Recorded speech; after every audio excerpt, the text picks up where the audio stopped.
alô! Fala Brasil! Está no ar mais um Palavras ao Léo, a sua crônica diária de todas as noites. Comigo, Zé Leonardo, seu cronista preferido. Pois é, cada um tem o cronista que merece. Talvez, meu amigo, minha amiga, você mereça a mim. Essa é a sua sina. A minha é fazer essa coluna diariamente. Não, de segunda a sexta, né? Para tentar refletir sobre o que é esse país, sobre o que é o mundo, em todas as suas esferas, seja política, economia, cultura, arte, sociedade em geral, né? E, meus amigos e minhas amigas, né? Ontem, né? Ontem, conforme previsto, foi aprovado na Câmara dos Deputados por 283 votos a favor e 155 votos contra o chamado marco temporal, que na prática é um impeditivo à demarcação de terras indígenas definidas pela Constituição de 1988. Nada de novo em se tratando de um Congresso dominado por latifundiários, interessados, obviamente, nas terras atualmente ocupadas pelos indígenas, representantes das empresas do setor armamentista, obviamente, mais interessados em que o conflito se instaure e se alastre no país como um todo, e pastores evangélicos, estes interessados na destruição do que resta da cultura dos povos originários do país, incluindo aí a sua religiosidade, para aumentar seu rebanho e a arrecadação do dízimo.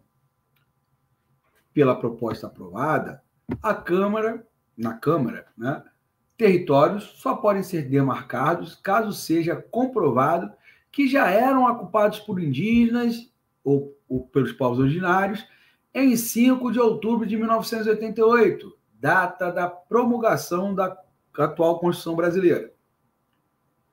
Mas o texto aprovado não para aí.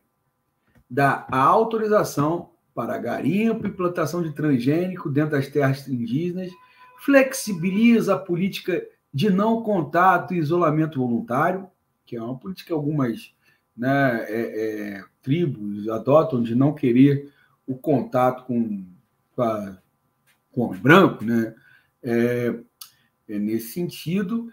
E, obviamente, ainda fora isso, né, além dessa flexibilização do contato do isolamento voluntário, ela autoriza empreendimentos econômicos sem que os povos afetados sejam consultados.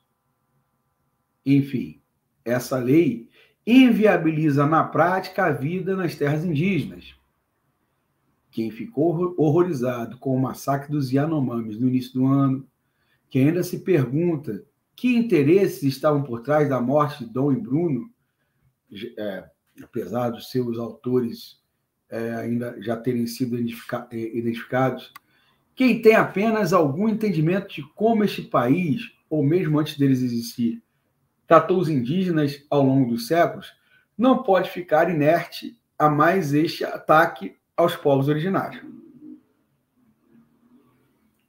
Discursos a favor do direito à propriedade e à segurança jurídica, marcas daqueles que defendem esse projeto, não se sustentam.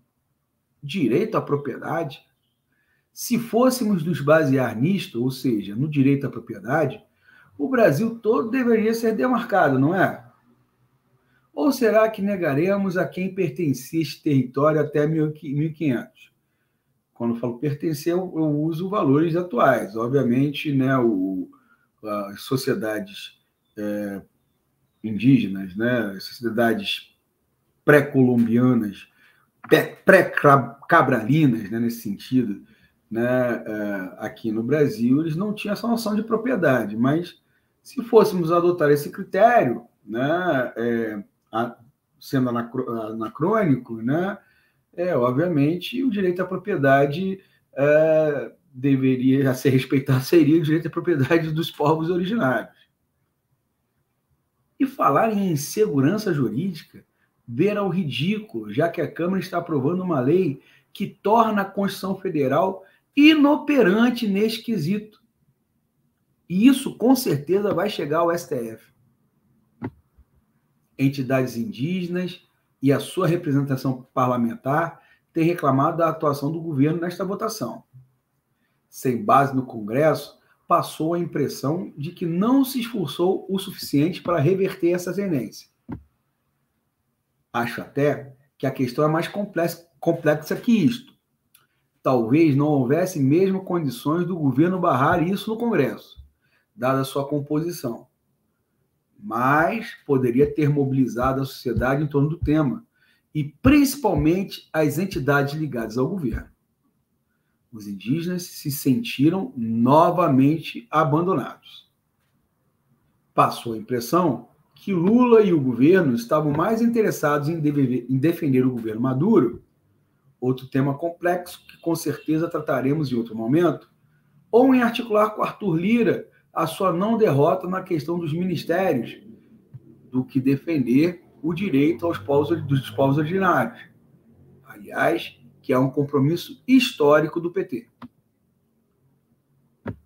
Alguns, como a deputada Célia Chacribá, já disseram até que, diante da derrota iminente, o governo decidiu rifar os indígenas. Palavras dela. O fato é, o marco temporal ainda precisa ser votado no Senado e pode ser vetado por Lula, o que pode abrir uma nova queda de braço entre o governo e o Congresso. Não sei se o governo vai topar isso. E ainda restará o STF. Portanto, não é uma questão decidida, apesar de bem encaminhada. Mas que os indígenas não contem com as instituições brasileiras. Elas já deram diversas demonstrações ao longo dos séculos de quais interesses defendem. Continuarão, portanto, pintados para a guerra, aquela que nunca cessa. E viva a Imberê, e viva a Cunhambebe, e viva a Sepete Iraju, e viva a Juricaba. Os entendedores entenderão. E tendo dito isto, entrego esse abacaxi em vossas mãos para que você possa descascar, deglutir e digerir. E só para constar, amanhã não teremos coluna. Por quê? Por um singelo motivo. É o aniversário deste aqui que vos fala. Portanto, irei passar com a minha família e não com vocês. Mas sexta-feira voltamos, pessoal. Tchau, tchau.